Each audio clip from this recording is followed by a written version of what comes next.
Est-ce que ça tourne? Oui. Bonjour à tous et bienvenue dans cette nouvelle vidéo sur ma chaîne. Aujourd'hui, on va attaquer une grande playlist qui va s'appeler Comment préparer son PVT en Corée du Sud.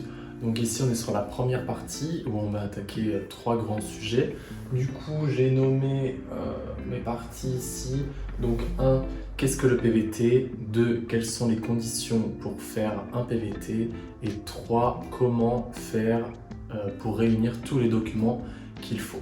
Donc du coup, la partie 1 et 2, ça va aller très vite, mais la partie 3, ça va être le truc chiant, ça va être toute la paperasse. Donc du coup, j'ai décidé de faire cette vidéo pour peut-être aider les gens qui veulent se lancer dans le PVT, et vraiment j'ai essayé de faire le truc le plus simple possible, tout en étant complet.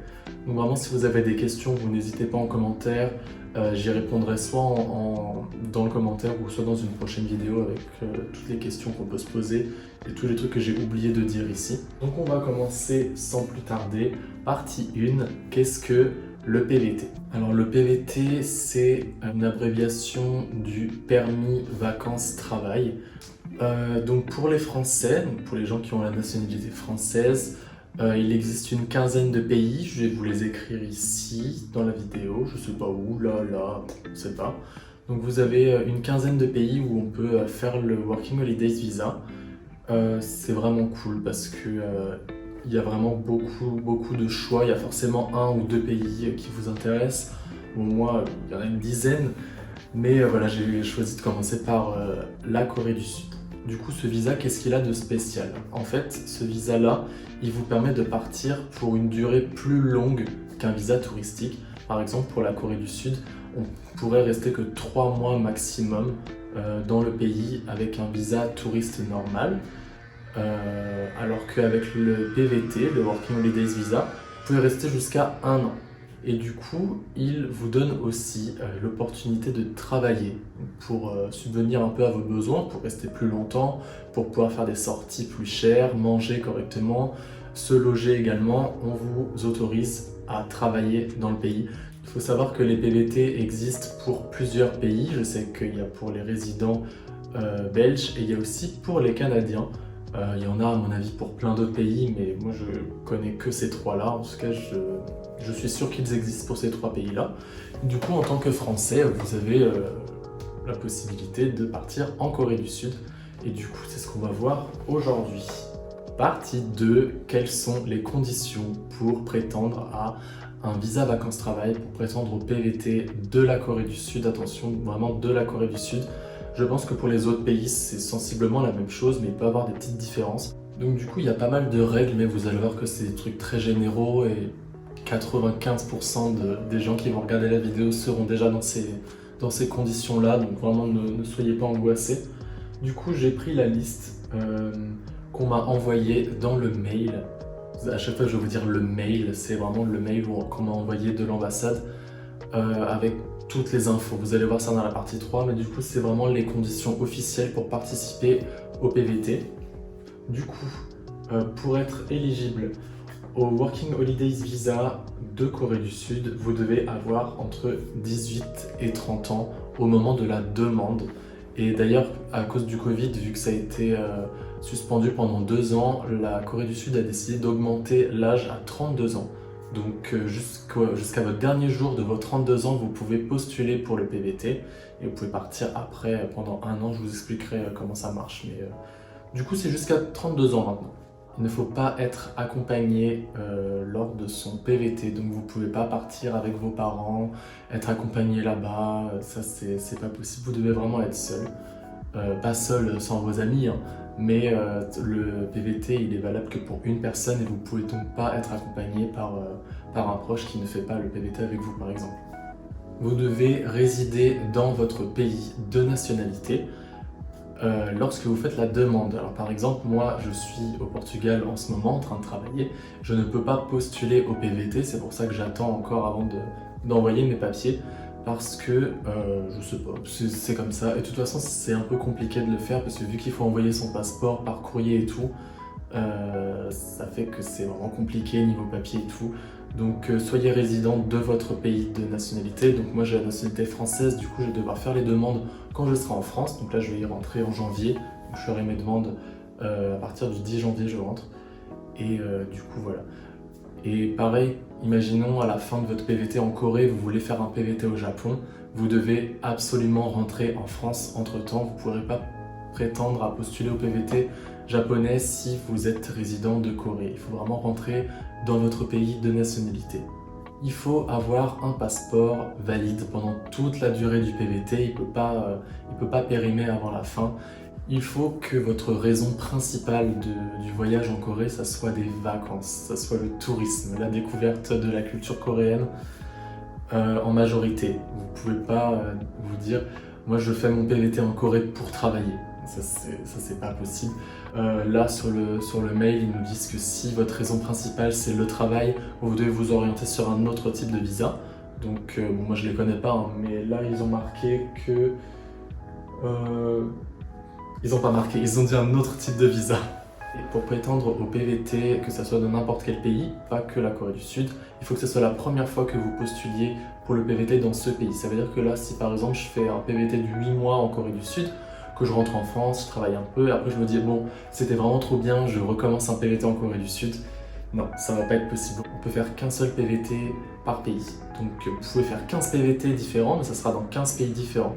Condition suivante, il faut que vous prouviez dans le mail que vous allez envoyer à l'ambassade que vous avez suffisamment d'argent, que vous avez suffisamment d'économies pour pouvoir survivre ou vivre correctement en Corée, même si vous n'avez pas de travail là-bas. Donc là, il demande une preuve de 3 millions... J'ai du mal avec les gros chiffres. De 3 millions de couronnes, ce qui fait environ 2600-2700 euros. Vous devez prouver que vous avez au moins ce montant-là sur votre compte en banque pour partir en Corée. Évidemment, 2600 euros, ça ne va pas vous couvrir une année en Corée du Sud. Je pense que c'est plus 3-4 mois. Mais voilà, ils veulent cette preuve-là sur votre compte. Il faut que vous prouviez que vous ayez un billet d'avion aller et retour. Si vous avez que le billet d'avion aller, il faut prouver que vous avez suffisamment d'argent pour vous payer le billet d'avion retour. Donc ce qui fait que vous allez devoir montrer que vous avez plus que 3 millions de won. Je pense que si vous avez 4 millions, 4 millions 5, ça devrait fonctionner au niveau du prix. Mais voilà, moi par exemple, j'ai que le billet d'avion aller, donc je vais montrer que j'ai bien plus que la somme qu'ils demandent. Je pense qu'il y a une somme, quand on n'a pas le billet d'avion retour, il y a une somme à atteindre. Mais de mémoire, c'est 4 500 000, mais je suis pas sûr. Mais normalement, si vous partez en Corée, vous avez forcément plus. Si vous avez moins, vraiment, je vous conseille d'économiser plus parce que sinon, vous allez être très stressé au niveau du budget.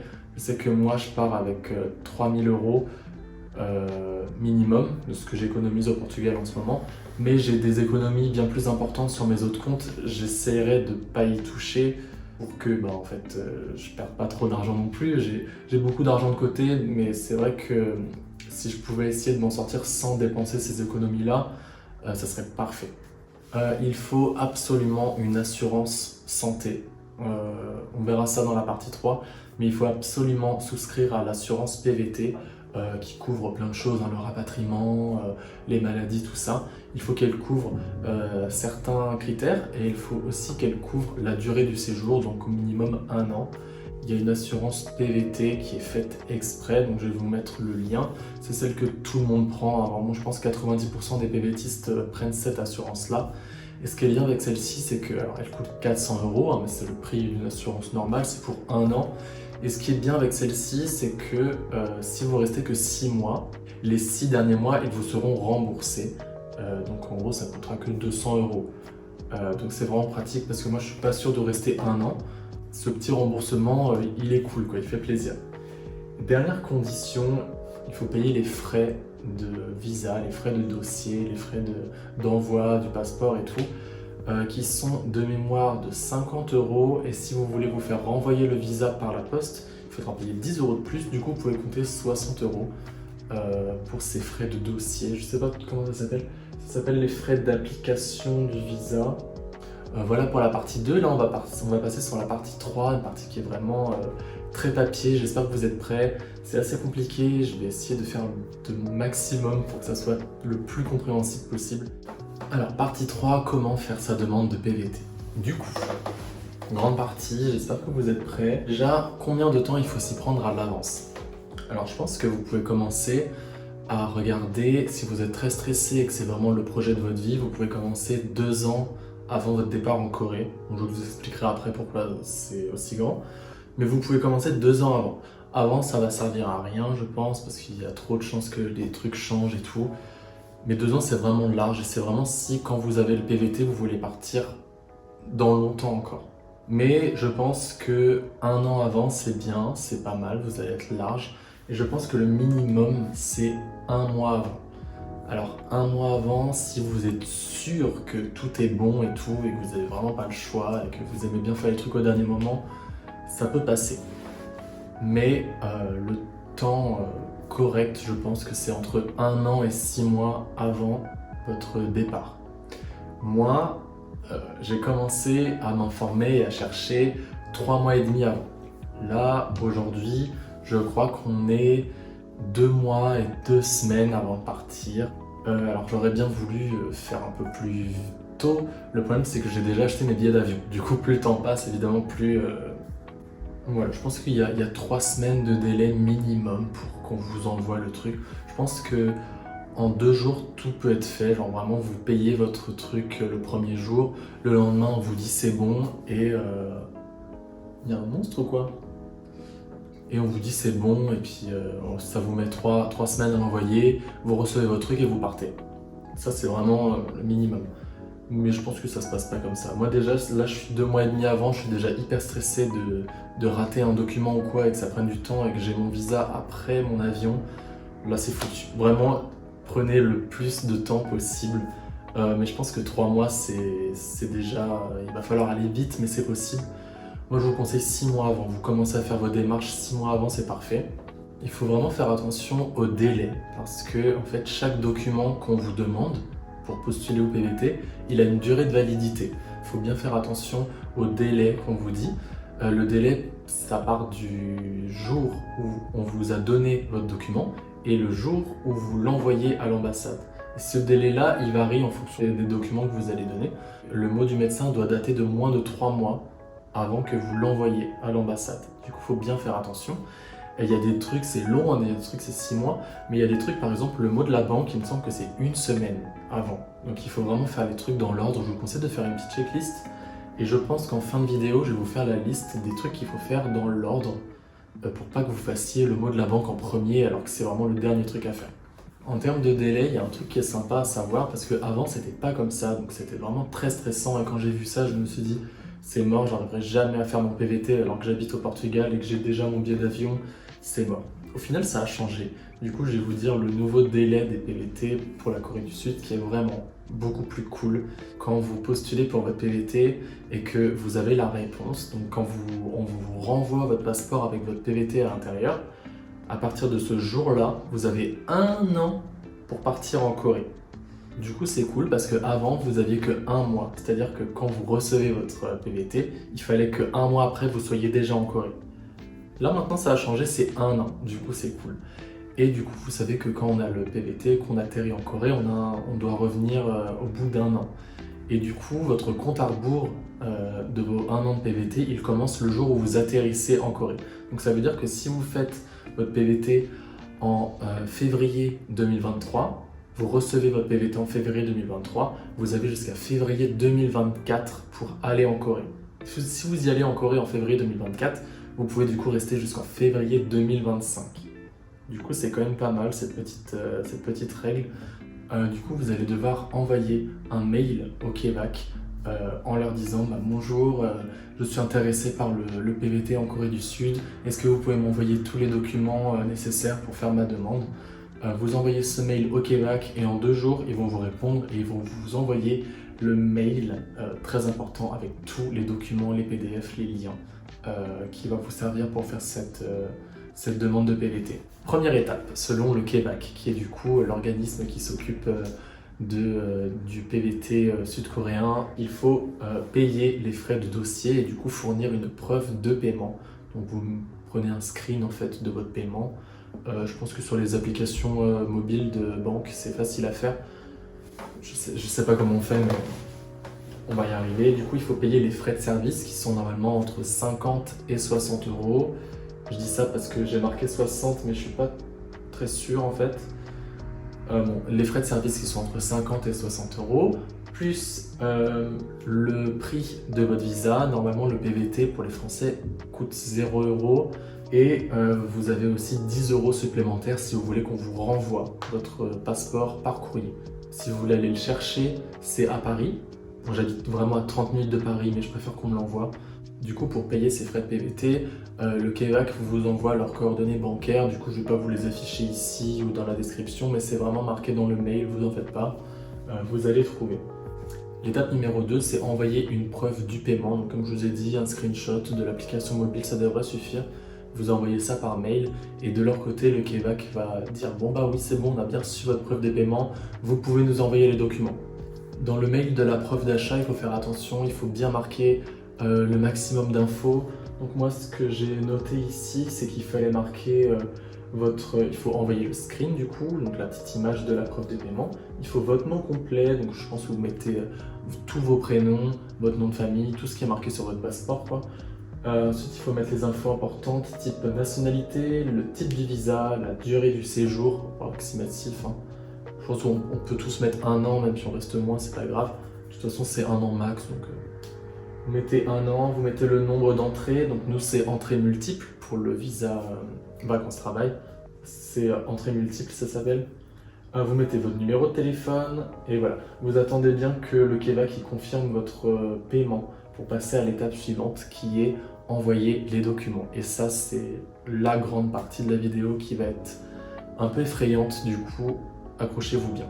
Avant qu'on commence la liste des documents, il faut faire attention puisque tous les documents qu'on doit leur donner doivent être des documents qui sont imprimés que sur le recto. Faut pas imprimer sur les deux côtés, je pense que c'est pour eux, pour qu'ils séparent les trucs et pour pas qu'ils aient 2 documents différents sur la même page.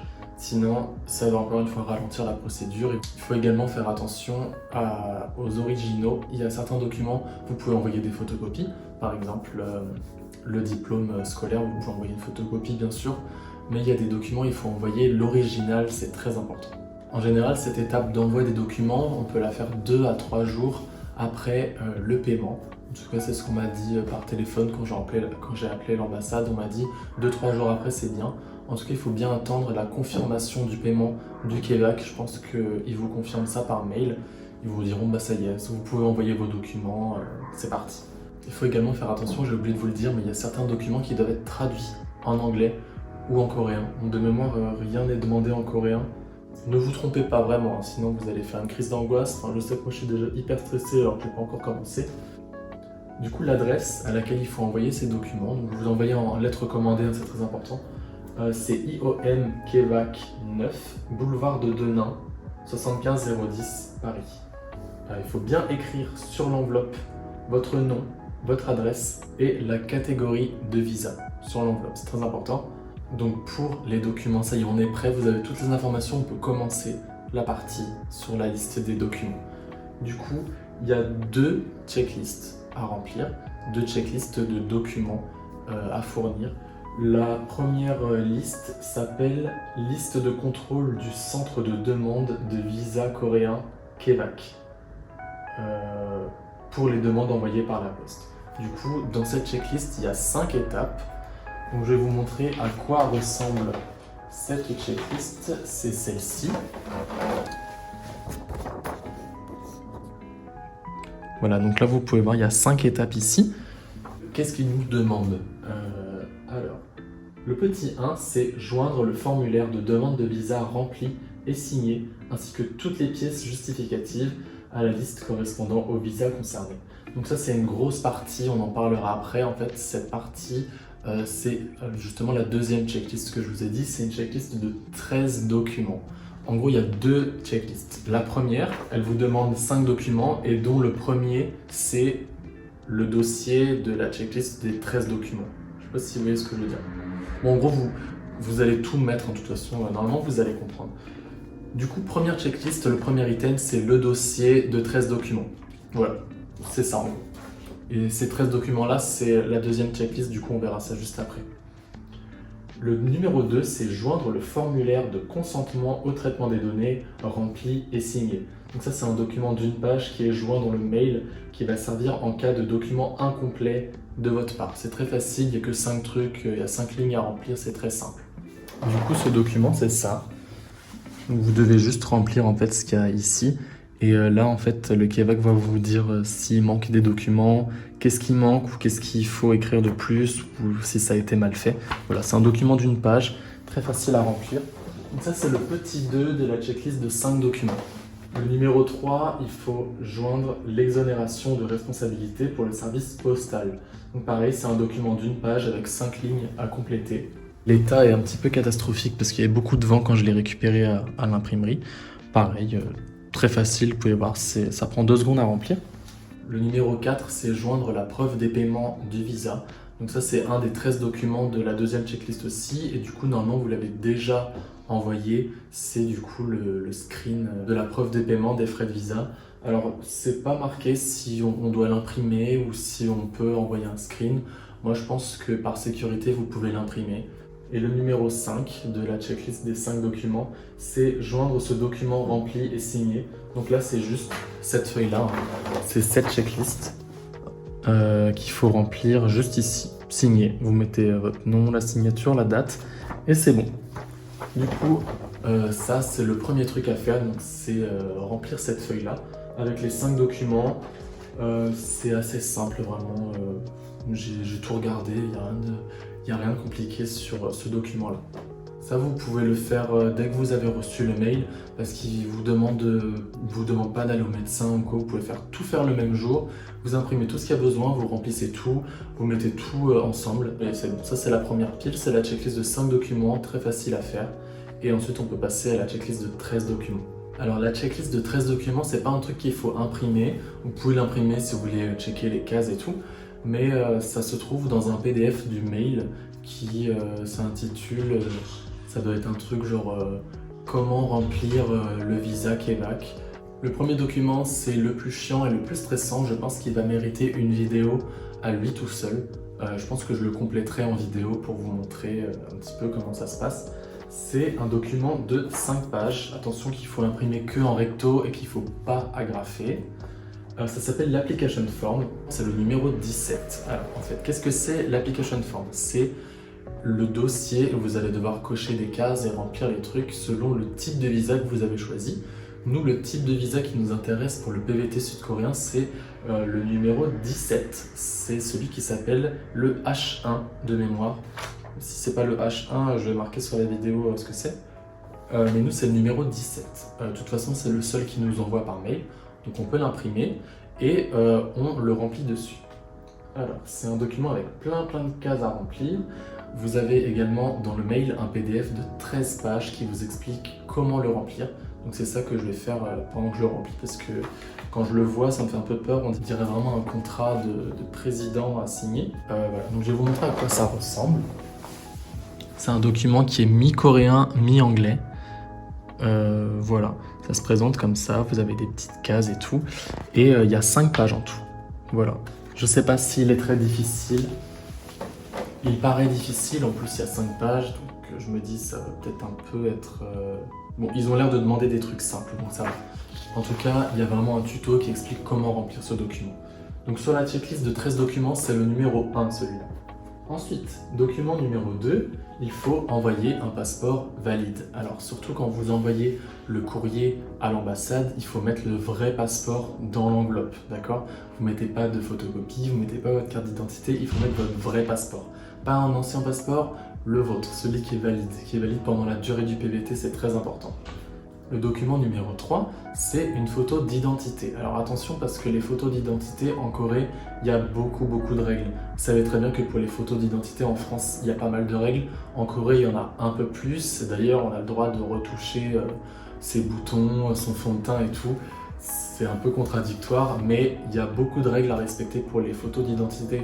Du coup, je vous invite à regarder sur internet, sur YouTube, qu'est-ce qu'il faut faire absolument? Il y a une taille aussi de photo à respecter.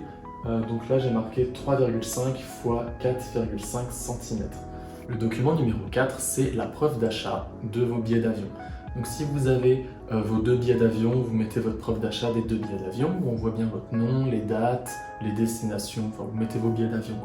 Si vous avez que l'aller ou si vous n'avez pas encore vos billets d'avion, il faudra prouver que vous avez le montant nécessaire pour les acheter dans le futur ou pour acheter le billet d'avion retour à la date que vous voulez revenir.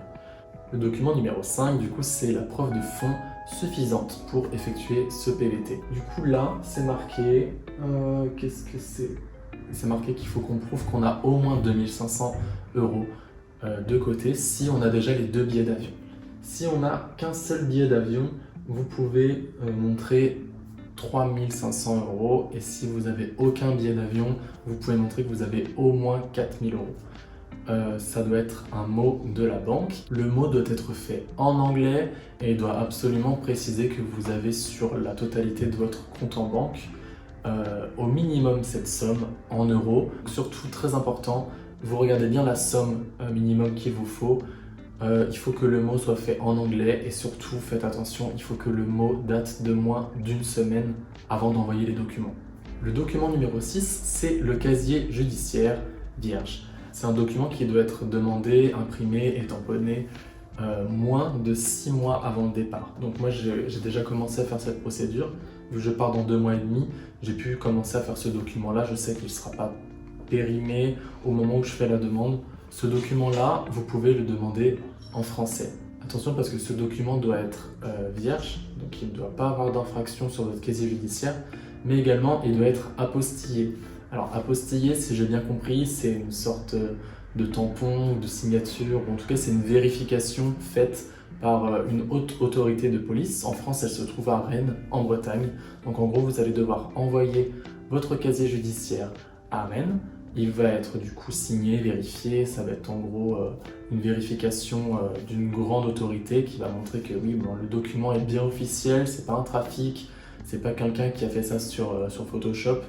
Et ils vont vous le renvoyer chez vous et c'est ce document tamponné qu'il faudra mettre dans votre enveloppe. Je ne l'ai pas marqué, mais je pense qu'il ne faut pas envoyer une photocopie. Vous envoyez l'original pour celui-là.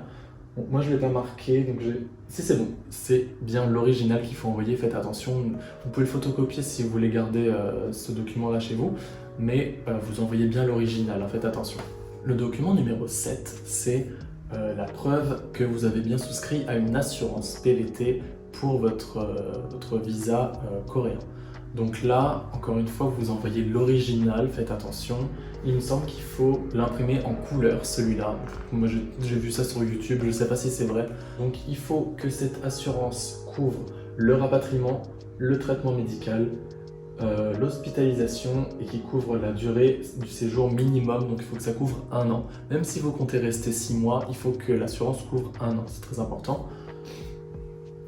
Il faut qu'elle couvre au moins 40 millions de won, soit 30 000 €. 30 000 €, je sais pas, mais de toute façon l'assurance des PVTistes que je vais vous mettre dans la barre d'infos, moi je vous conseille vraiment de prendre celle-ci. Tout le monde prend celle-là, tous ceux que je connais, toutes les vidéos YouTube prennent celle-ci, donc prenons tous celle-là, comme ça on est sûr de nous et on est sûr qu'elle couvre tout ce que je vous ai dit, donc il n'y aura pas de problème. Là vous imprimez la preuve du fait que vous avez bien souscrit à cette assurance-là, donc c'est quelque chose qu'on va vous envoyer par mail, je crois, une fois que vous aurez payé l'assurance. Le document numéro 8, c'est un certificat médical que vous aurez demandé à votre médecin. Alors attention, ce document-là, il doit être rédigé en anglais et vous devez fournir également l'original. Je pense que la plupart des médecins savent ce que c'est, mais j'ai vu que sur YouTube, il y avait des personnes qui avaient demandé ce document-là à leur médecin et ils ne savaient pas quoi écrire. Donc je pense que sur Internet, on peut trouver des gens qui ont fait des espèces de modèles de mots à écrire. Bon, moi personnellement, je pense que vu que ma médecin voyage beaucoup, je pense qu'elle sait ce que c'est que ce mot. Et surtout, faites attention, il faut l'original, il faut que ce soit écrit en anglais. Et surtout, il faut que ce certificat médical date de moins de 3 mois. Le document numéro 9, tenez bon, on a bientôt fini avec cette liste. C'est une copie de votre dernier diplôme obtenu, de votre diplôme le plus haut ou du moins le diplôme que vous avez. J'ai appelé l'ambassade, tous les diplômes fonctionnent. Le document numéro 10, c'est le Working Holidays Plan. C'est pas ça, c'est le Working Holidays Activity Plan. Qu'est-ce que c'est? C'est une sorte de lettre de motivation que vous allez devoir écrire en anglais ou mieux en coréen si vous savez faire. Vous pouvez également envoyer les deux, je pense que ça peut être pas mal également. En gros, c'est une lettre qui va expliquer votre motivation à postuler au PVT coréen. Donc, qu'est-ce que vous devez dire dedans? Je vais vous mettre un modèle de cette lettre d'une personne qui a fait un PVT au Canada. Comme ça, vous pouvez vous inspirer un peu de qu'est-ce qu'elle a dit, de la taille de la lettre. C'est sur 1 à 2 pages. Voilà, donc vous l'écrivez en anglais ou en coréen. À l'intérieur, vous vous présentez. Vous dites voilà quelles sont vos raisons de partir en Corée. Est-ce que vous êtes déjà parti?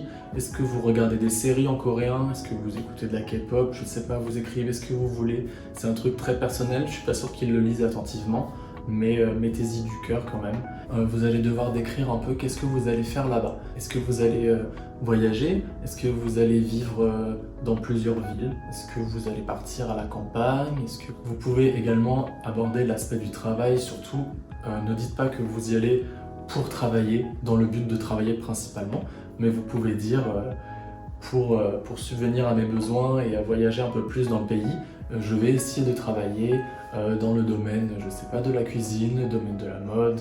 Donc la mise en page est libre, vous faites comme vous voulez, il n'y a pas de modèle à respecter. C'est 1 à 2 pages maximum, vous écrivez en anglais, en coréen, comme vous voulez. Le document numéro 11, c'est la preuve de paiement du visa. Donc encore une fois, c'est un truc qu'on doit mettre partout. Donc vraiment ça, vous l'imprimez, vous le mettez dans l'enveloppe et puis c'est bon. Le document numéro 12, c'est le KEVAC Waiver Courrier. Alors qu'est-ce que c'est? Écoutez, je ne sais pas. Vous devez juste joindre l'adresse. Alors attendez, est-ce que c'est celui-là ou c'est lui? Ah, c'est ça. Là, vous devez joindre l'adresse à laquelle vous voulez qu'on vous renvoie votre passeport. C'est une page PDF qui est très courte à remplir, qui est en lien cliquable dans le PDF tutoriel du mail. Donc voilà, c'est cette page-là. Voilà, très court. Donc là, vous écrivez votre adresse à vous, en France, à laquelle vous voulez qu'on vous renvoie votre passeport, si vous voulez qu'on vous l'envoie par courrier. Si vous allez chercher en personne votre passeport à l'ambassade, je pense qu'il n'y a pas besoin de remplir ce document. Et le dernier document, le numéro 13 de la checklist des 13 documents, c'est le KEVAC Consent Form et Terms of Use à remplir. C'est marqué qu'il faut bien remplir la petite case qui est ici, je vais vous montrer. C'est un document de 2 pages. Bon, la première page, c'est que de la lecture. Il faut écrire at Paris, ici, Paris. Voilà. Et là, un truc très, très facile à remplir, encore une fois. Et voilà, c'est le dernier document. Il se trouve dans le PDF tutoriel du mail. C'est un lien cliquable au numéro 13. Je ne sais plus pourquoi j'ai écrit ça, peut-être que ça va vous aider. C'est le numéro 13, voilà. Donc pour faire un peu un récap, il y a 2 groupes de documents. Il y a une checklist de 5 documents et il y a une checklist de 13 documents. Donc voilà, j'espère que cette vidéo a été assez claire. C'est quand même un sujet qui est assez difficile, c'est de la paperasse, j'ai pas l'habitude de faire ça. J'ai essayé de faire le truc le plus clair possible, j'espère que ça rend bien en vidéo. Du coup, la prochaine vidéo, ça sera une vidéo où moi je remplis mes documents et puis après il y aura plein de tutos, comment faire son CV, comment apprendre la langue. Je pense qu'il y a pas mal de contenu à faire et du coup, voilà. Je vous souhaite plein de bonnes choses pour créer votre dossier pour un PVT en Corée du Sud. Et voilà, on se retrouve très bientôt pour d'autres vidéos sur la Corée, sur le PVT.